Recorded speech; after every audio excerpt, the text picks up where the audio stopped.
నమస్తే Narender M&M టీవీజన్ YouTube channel స్వాగతం. ఈరోజు బస్తీ సమస్యల గురించి చర్చించినాం. ఈరోజు అసలు బస్తీకి అసలు సమస్యలు ఎందుకు వచ్చినాయి, ఎక్కడ లేని సమస్యలు బస్తీకి ఎందుకు ఉన్నాయి దాని మీద క్లారిఫికేషన్ గురించి చెప్తున్నా. ఇది బస్తీకి, కాలనీకి ప్లస్ విలేజ్ కు అసలు డిఫరెన్స్ ఏంది, అసలు బస్తీలో ఇన్ని ప్రాబ్లమ్స్ రావడం కారణం ఏంది అనేది క్లియర్ గా ఎక్స్ప్లెనేషన్ చేస్తాం.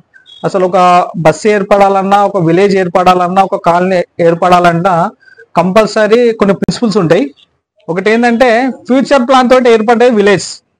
ఫ్యూచర్ ప్లాన్ అంటే రేపు భవిష్యత్ తరాలకు ఎట్లా ఉపయోగపడాలి ఊరు అనేది ఫస్టే ఆలోచించి ఏర్పడేది విలేజ్. ప్లస్ బస్సీలో ఫ్యూచర్ ప్లాన్ అనేది ఉండదు. ఇక ఫ్యూచర్ ప్లాన్ లేదు, అప్పటికి మాత్రము ఆ టైం మాత్రం ఉపయోగపడంగా ఏర్పడేదే బస్తీ.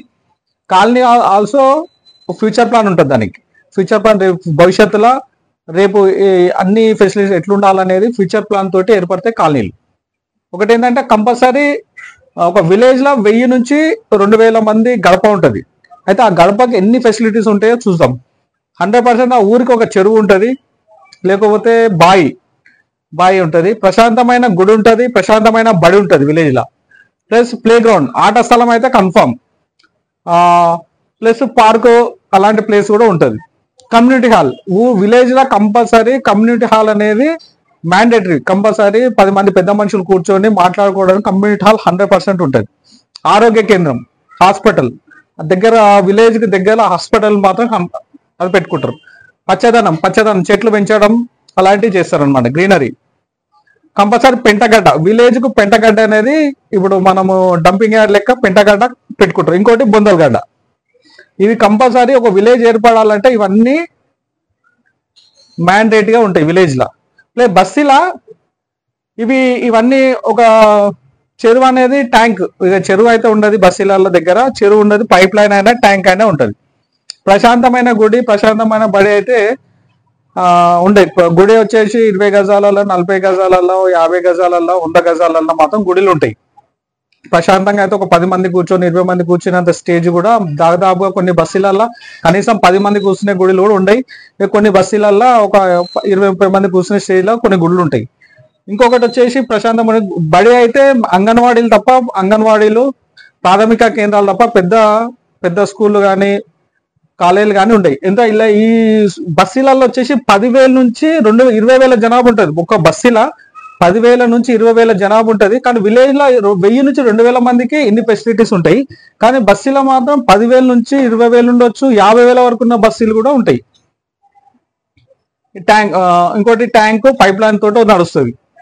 ఇంకోటి ప్లే గ్రౌండ్స్ నీళ్లు తక్కువ అవి ఉన్నా సరే అవి చిన్న ఉంటాయి. ప్లే గ్రౌండ్స్ ఒక 20 గజాలలో, అది కూడా ఇన్కన్వీనియంట్ తోటి ఉంటుంది. కమ్యూనిటీ హాల్ బస్సులలో ఏంటంటే ఏదైతే పార్టీతోని ఒక బస్సు ఏర్పడిందో ఆ పార్టీకి సంబంధించిన కమ్యూనిటీ హాల్ ఉంటాయి తప్ప ఓన్లీ సొసైటీకి సంబంధించిన కమ్యూనిటీ హాల్ దాదాపుగా మాక్సిమం గా ఎక్కడ కూడా తక్కువ కనిపిస్తాయి. ఇలా ఉండొచ్చు, ఉండకపోవచ్చు. కంపల్సరీ సొసైటీకి సంబంధించిన అయితే ఉండొచ్చు, ఉండకపోవచ్చు. కానీ ఆ బస్సుకి ఏదైతే పార్టీ నుంచి అయితే ఏర్పడుతుందో ఆ బస్సు కమ్యూనిటీ హాల్ మాక్సిమం చిన్న ఉంటాయి. అవి కూడా పెద్దగా ఏమి ఉంటాయి, ఒక 10 మంది 20 మంది కూర్చొని మాట్లాడుకున్నంత కెపాసిటీ మాత్రమే ఉంటుంది. అంటే 10,000 నుంచి 20,000 మంది జనాభా ఉన్న పరిస్థితి ఇది ఉంటుంది అనమాట. ఇంకోటి కమ్యూనిటీ హాల్. ఓకే, ఆరోగ్య కేంద్రం అంటే ఆరోగ్య కేంద్రం మండలంలో మాత్రం ఉంటుంది, బస్సులలో తక్కువ ఉంటాయి. ఆరోగ్య కేంద్రాలు అంటే ఉస్మానియా కానీ గాంధీ కానీ అవి పోవాల్సి వస్తుంది బస్సులలో. ఇంకోటి పచ్చదనం అయితే 1% అన్నా ఉంటుందో ఉండదో డౌటే బస్సులలో. ఎందుకంటే 10,000 నుంచి 20,000 జనాభా ఉన్న దగ్గర కనీసం పచ్చదనం అనేది చాలా తక్కువ. ఒక గల్లీకి 2 చెట్లు ఉంటే ఎక్కువ. ఇంకొకటి వచ్చి పెంటగడ్డ అనేది ఊర్లలో ఉంటే పెంటగడ్డ, కానీ ఇక్కడైతే ఒక డంపింగ్ యార్డ్ ఉంటే చెత్త కుప్ప లెక్క తయారవుతుంది. అది దానికి పాయింట్ ఇది అని చెప్పి ఏడ కూడా ఉండదు అనమాట. కంపల్సరీ డైలీ వచ్చి చెత్త వేసుకొని పోతారు, లేకపోతే చెత్త జామ అయిపోతే అది పెద్ద చెత్త కుప్ప లెక్క తయారై ఇంట్లో పై కూడా చెత్త వచ్చే పరిస్థితి ఉంటుంది. ప్లస్ బొందలగడ్డ అయితే దగ్గర అన్నిటి కలిపి ఒక పెద్ద బొందలగడ్డ మాత్రం ఉంటుంది. ప్రతి బస్సుకి అయితే ఒక 100% బొందలగడ్డ అనేది ప్రస్తుతం ఒకదైతే ఉండదు దీనికి.